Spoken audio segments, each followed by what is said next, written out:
Week 4 is a discussion about the globalization of sport and the Olympic Games, and we have two videos for you to watch that I think will really be interesting ones. You're going to have to read the information in the textbook on your own.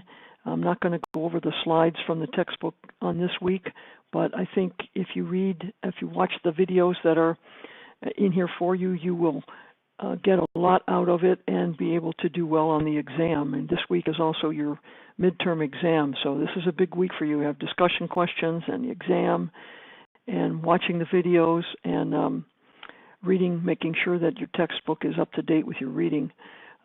Before we get into the videos to watch for this week, I want to also spend a few minutes about Freedom's Christian Heritage.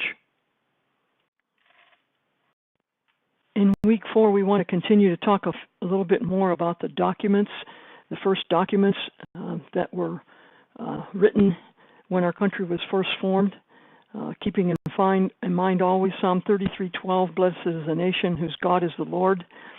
That is an enduring verse for an enduring country. Two more documents that are very famous that mentions God and has to do with faith is first, of course, the First Continental Congress was opened on September 4th, 1774, and they opened this Congress by reading Psalm 35,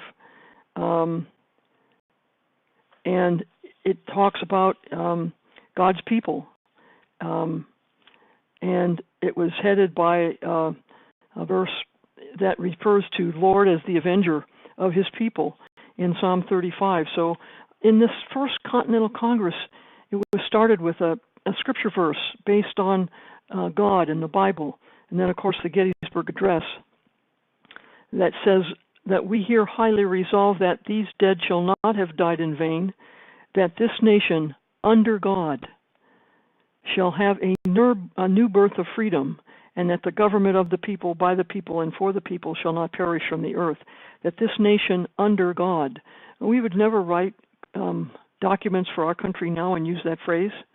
People are afraid to do it because we have so many different people here and so many faiths. We don't want to offend anybody.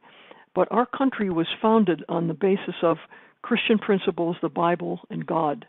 And if it strayed far beyond that, those documents still govern us. We still teach them in our schools, and we still live by them. And we all have to decide for ourselves individually how much any of that really means to us. In our society today, we might want to stop and think when we see such terrible things happening around us that our country was founded for our freedom and based on our Christian faith.